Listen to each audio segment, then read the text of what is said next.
Welcome to the Monday edition of Anglican Unscripted. This is episode 234, the follow-up to a tragedy edition. I'm Kevin Carlson.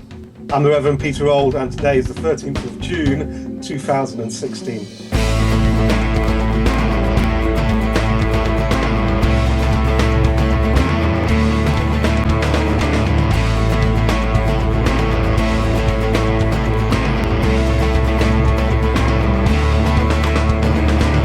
Okay, Peter and I are going to talk a little bit about the reactions to the tragedy, the terrorist attack in Orlando, Florida, because this is becoming commonplace, and the targets are becoming more specified, and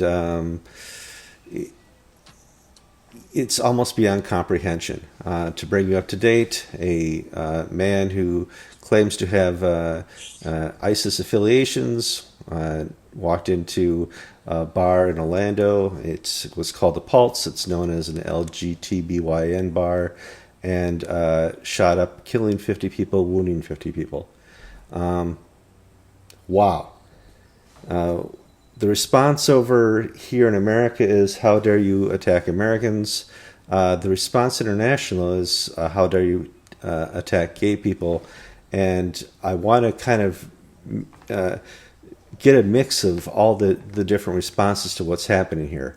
We just got a press release from the Archbishop of Canterbury and the Archbishop of York expressing condolences.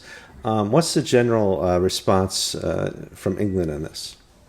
I think the general response has been to see this primarily as a clear attack on gay people. Okay, mm-hmm. Now for the purposes of this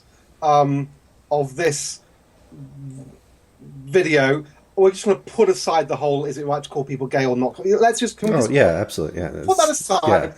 This was a targeted attack on gay people. It may have had a religious motivation to it, mm-hmm. discuss, but it was primarily a target driven out of what is really homophobia. So an aggressive, assertive, offensive hatred of people simply for being gay. And you know what, Kevin?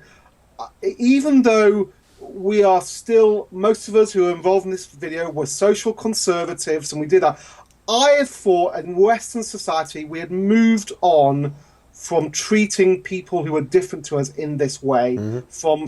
from thinking that it's just acceptable in any way to kill somebody just because they choose to live out their sexual lives in a different way to us.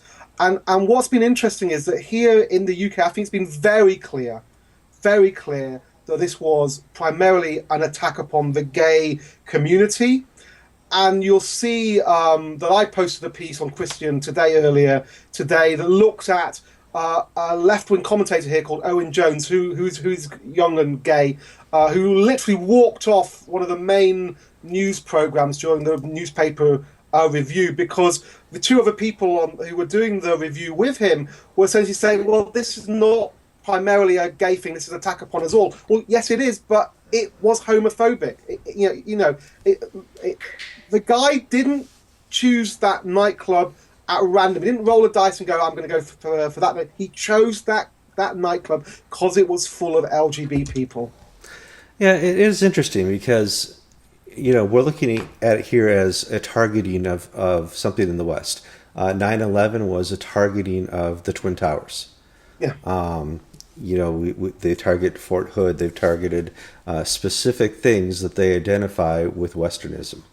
And here I have to say that according to his own 9/11 911 call, where he took responsibility for this, he did target this because it was a gay lesbian bar. By admission. And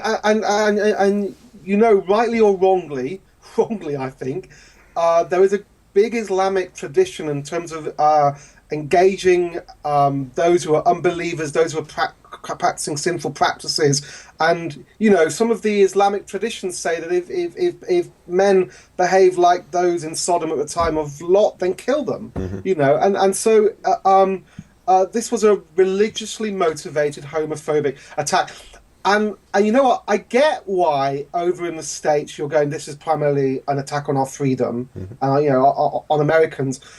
But actually, I think there's a problem about being able to articulate religious motivation within the media, and it stems from, I think it stems from two things. Firstly, if the media was able to say this was an Islamically motivated attack, though it may be a form of Islam that most Muslims have nothing to do with. This was a religiously motivated attack. That means that we have to open ourselves up as a society, as a multicultural, tolerant society where you have your truth and I have my truth. We have to open ourselves up to the idea that though you have your truth is a load of rubbish, right?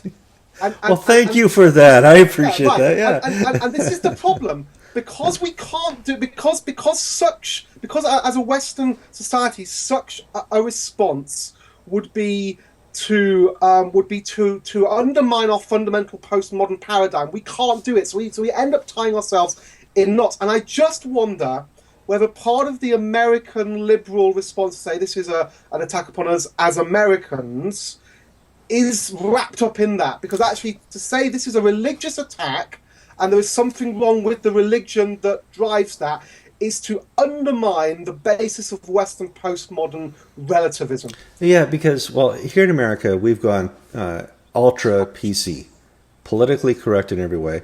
The Fort Hood shooter was written up by his bosses and reported on time and time again, but he was not fired specifically because he was Muslim. We've learned that this terrorist down in Orlando got away with much the same thing. His co-workers complained about him. He worked for a army contractor, and he could not be fired because he was Muslim. And so when we see these attacks, clearly we don't have the ability to identify who he was and his motivations. How can we identify the motivations for his target? And that I agree with you that there's a blindness in America because we're so PC. And let's be absolutely clear what I am and I'm not saying it. I'm not saying in a Trumpist kind of madness that this means that we should have nothing to do with Islam. We should throw all Muslims out of the country and block them from coming. This is not what I'm saying. It is a much deeper issue. It is about not being willing to critically engage with different paradigms, with different philosophies. It's not. It is this unwillingness to say your belief is wrong, right? And so we tie ourselves up in knots. But it works the other way, okay? Because it is this unwillingness to look at Christian and other religious charity and to say that is religiously motivated. And there was this gorgeous moment when Owen Jones, this left-wing gay commentator, says to the host, "You don't get this because you're not gay," right?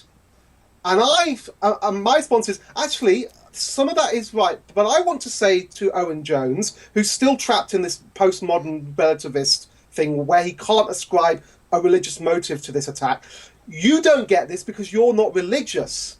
Yeah. You can't understand that some people's lives are shaped by their religious beliefs and have to be engaged with on that basis. And so when you go, well, this man was mad or sick or bigoted, and he used religion as a vehicle for that, you go, no, this man, if he was religiously motivated from a version of Islam, as he claimed, yes, was that Islam that drove his bigotry, not his bigotry finding Islam to do that. In the same way that some conservative Christians simply hate gay people. And you're talking about Pat Robertson here. Oh, we didn't want to bring him up, but okay, all right. Let's bring him up. But do you see my? Do you see? If you've got a faulty theology, you've got a faulty theology, even as a Christian, right?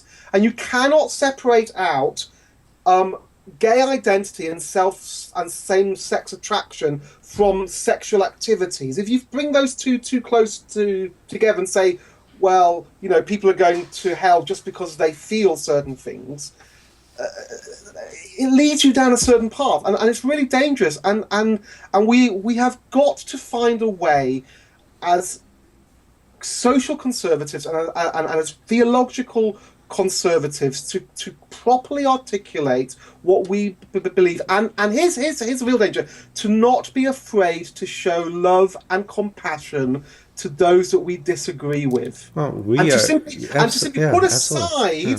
sometimes put aside our concerns about someone's sin and just love them for themselves, because there are a lot of LGBT people today who actually look at what happens in Orlando and are scared because they want to be able to have the right to make their choices and not have somebody come and kill them for it. And even if we think that their choices are wrong, we need to defend their right to make those choices. And I think this is a big divide amongst conservative Christians, amongst those who kind of want to have a legislation that bans people from making those choices. I think it's a real issue that we need to grapple with, and it does divide evangelicals in your country and in mine. It does, but I think we find examples in the New Testament that the reality is we as Christians should be washing their feet. We are their servants. And we've lost that model many years ago. And, I apologize, for some of my fellow Christians and how they react to this type of situation. And the reality is, when you really look at it, if this gentleman, terrorist, had walked into a synagogue and done the same thing, it would have been proclaimed an anti-Semitic attack. Yeah. And so, Yeah, absolutely. And one thing that has struck me this morning, and I've never seen this before, in Jesus' encounter with the woman caught in adultery. Okay. Now, I've written before that you cannot have Jesus's he who's without sin cast the first stone and go away and sin no more. You can't do one without the other. Jesus calls the crowd to grace and compassion and calls the woman to holiness, having shown her grace and forgiveness. But I noticed something in the text this morning, and it's this. Do you notice that when the woman is caught in adultery, Jesus shows her the grace and love and compassion, and slowly the crowd goes away. And by the time Jesus says to the woman, go and sin no more, it's just him and her, right? So that articulation of the call to repentance and the call to a new life and the discipleship, that actually happens in the private. It doesn't happen in public. He doesn't say in public, go away and sin no more. He doesn't point out her sin in public. In public, he's showing her grace and love and compassion. And in private, having established that relationship of love, having shown that he cares for her, having wooed her with his love, he then reaches deep into her life and calls her to holiness. And sometimes as Christians, we are too quick to put the go away and sin no more into the public domain, whereas in fact, often in this encounter, it is a private moment of truth and challenge, and a necessary challenge, but a private moment that is built on the foundation of the public demonstration of love and care and grace. Indeed. That's your sermon for today. Oh, thank you very much. Hopefully we don't have to talk about this any further, but I know how the internet works, Peter. God bless you. God bless you, Kevin.